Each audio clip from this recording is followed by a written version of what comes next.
Hey, my name is Randy Joe, and today I want to do a review For the First Time by Black Country New Road, which Black Country New Road is a rather new artist, and For the First Time is their debut album.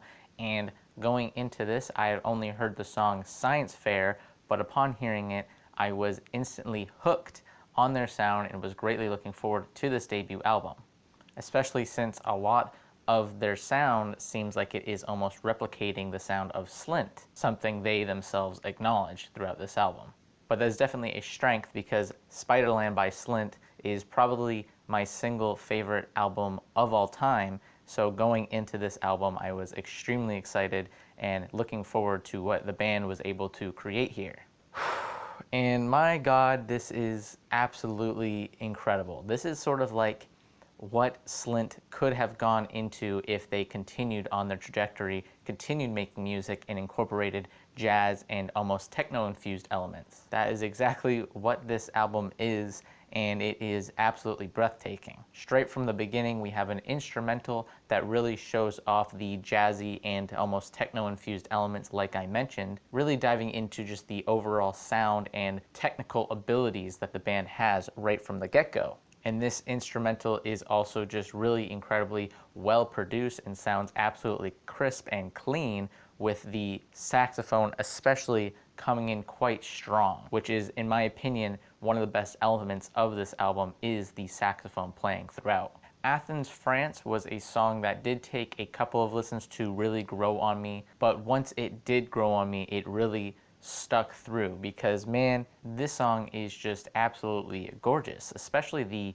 guitar work throughout this one, I would say, is definitely more highlighted than almost anywhere else on the album and sounds absolutely fantastic. And lyrically here we get an introduction to Isaac Wood's voice, who is also pretty pivotal to the sound and almost replication of Slint, as he speaks in a very almost monotone and depressive tone that absolutely just demands and commands for you to listen to what he's saying. And even though he is rather cryptic in his lyrics and doesn't necessarily put things straight forward, that definitely works to the benefit of the band in the same way that it would have for Slint. Science Fair, the next one, is showing off the strength of a slowly building track, something that, again, Slint would do and many other post-punk bands do, and I think Black Country New Road does it absolutely flawlessly on Science Fair and on the next track, Sunglasses, but I specifically want to talk about Science Fair first because it is the first in the track list here, and the build-up is just absolutely gorgeous as it continually builds and adds on, becoming more and more chaotic and abrasive, while Isaac Wood's voice becomes more and more menacing, more chaotic, as if he is just eventually going to lose his mind like he does at the very end of this track, just blowing everything out of proportion and exploding as he shouts, "It's Black Country out there." Science Fair is sort of like the song Boom Boom Boom by Black Midi in the way that it has a very simple drum beat that all other instruments and vocals are continually building upon. This sound just gets more and more chaotic over top of this just very almost monotonous and repetitive tone that really keeps you almost tethered to the music. It's sort of like it's the only thing that you can really truly hold onto on this track, as everything just continually spirals out of control, really going off into the very end of the song before it goes into this eventual breakdown. And my God, the breakdown of this thing, especially with the jazz aspects of it, is just absolutely gorgeous as the saxophonist really just spills out with emotion and just completely erupts over the sound here on top of this already chaotic, energetic, and abrasive guitar playing, as well as violinist, strings, all of it just coming together at the very end in this breakdown. It feels so massive, like just this huge drop and relief coming off of your shoulders. And this song is really what put me on to Black Country New Road and made me interested in their music.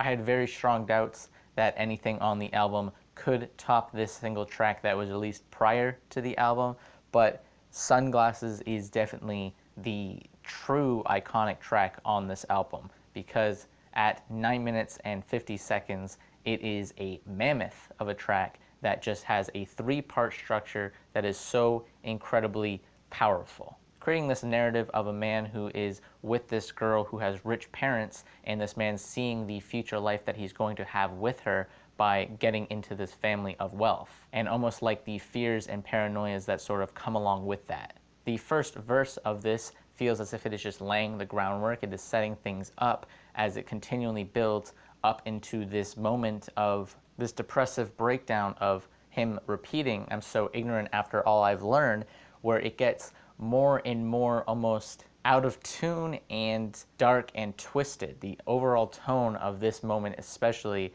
just feels so overwhelming and depressive before eventually completely cutting off completely, instead going to this bridge where he's putting on this facade in this act by wearing these sunglasses and musing over the fact that nobody will truly be able to understand him or know him, and he is now almost powerful like a god. He's building himself up with this ego and this narcissism that is really just all a front and a facade to cover up the fact that he is insecure and vulnerable at this point. He sounds menacing and deranged in this part especially, and feels as if he is a ticking time bomb that is just eventually going to break. He goes on to compare himself to many people such as the Fonz, and most of all he compares himself to a modern day Scott Walker, which is an incredibly bold thing to say, especially at the debut album of your career. But even still, the inflections in the voice, the overall tone is something that feels almost Scott Walker-esque. And I think when I heard it, I thought, man, that's pretty bold of you to say, but at the same time, I could see it if they continue down this path, because the overall style of Isaac Wood's voice here and the chaotic energy of Black Country New Road is very almost Scott Walker-esque, although not necessarily to the extremities of Scott Walker in his late career. But eventually this verse again shifts up, and the structure of the song continues onward onto this final verse where it is now from the perspective of the woman, the girl that he loves, who is from this rich family, and it becomes as if she is lashing out at Isaac. And from the original lyrics of this song before the album version of this one dropped, the lyrics were completely different and told a lot more to the story, kind of describing Isaac Wood's impotence in this relationship.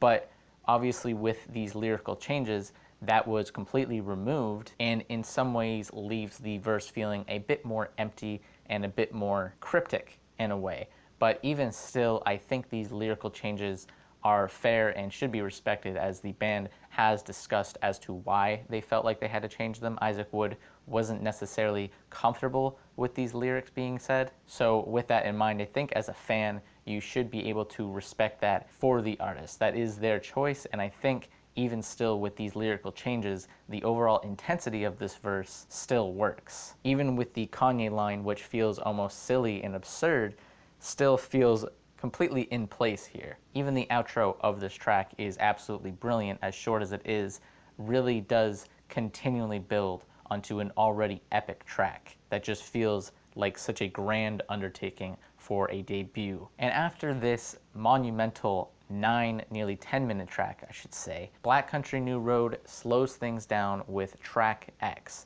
maybe the most accessible of the songs here, definitely the most accessible, I should say, as it is much more gentle and is much more harmonic in a way for a much more wider audience.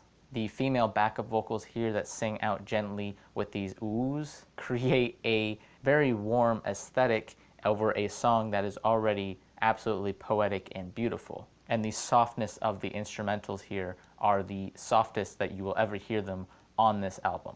But I would say that of all the tracks, this is my least favorite, simply because it is, again, a more accessible track and does detour slightly from what I already love about this album. But I think at the same time, having this almost lull in the album, this slower moment, creates a calm before the storm sort of effect, sort of like the song For Dinner on Slint before Good Morning Captain does. Track X before the final track here, Opus, creates a calm before the storm. And Opus, being the final track, is quite the storm, because this is them at maybe some of their most technically advanced, I might argue, because the saxophone is playing here, the guitar work, all of it is just absolute peak playing, especially with the way the saxophone sounds like it is shimmering up and down throughout this song in various moments in between these softly spoken moments by Isaac Wood. And the saxophone playing here, like I said, shimmering up and down, feels as if it is cascading against itself in some moments. Some of it is dropping, while at the same time it is, I don't know if it's overdubbed or maybe another player is playing here, I'm not too sure, but it is playing upwards. So the cascading effect here creates a really chaotic and infectious sort of sound. It is just absolutely overwhelming with the saxophone playing here. The jazz elements on this track might be the strongest on the album. And then Isaac Wood in this one too really flies off the handle at the very end, as everything is just coming down and falling down, kind of like how this album has a overwhelming theme of things seeming good at the start before crashing down. This track sort of replicates that, because at the very end here, everything really does come crashing down inwards and creates a explosive effect. It is so chaotic as Isaac Wood's voice gets to the point of shouting, really feeling as if he is absolutely just completely unhinged at this point. And I think this song is just absolutely gorgeous as well. I think most of this album is quite impressive on a technical level, and definitely on a aesthetic level, this is something to be adored and admired. Because like I said, this feels like the album that Slint could have gone on to make if they continued down their route and continued making music. It's sort of like if you took something like Spiderland with its dark intensity and its incredible instrumentals, but then added on incredible jazz elements and electronic aspects as well. It is just absolutely gorgeous and feels like the next level of post-punk that we've been waiting for. Not that post-punk hasn't been thriving recently, but man, is it thriving more than ever now. So overall, this album blew me away. Definitely my favorite album I've heard so far, even though it is only February. I don't imagine an album coming out this year that will top this, personally. I just really adore this thing. So with that being said, I feel like the rating for me came to a 9 out of 10. Absolutely brilliant, and I cannot wait to see what Black Country New Road does next. Anyways, that pretty much does it for this video. If you liked the video, please hit like and subscribe, and tell me what you thought below in the comments of this album. My name is Randy Joe, and as always, I am signing off.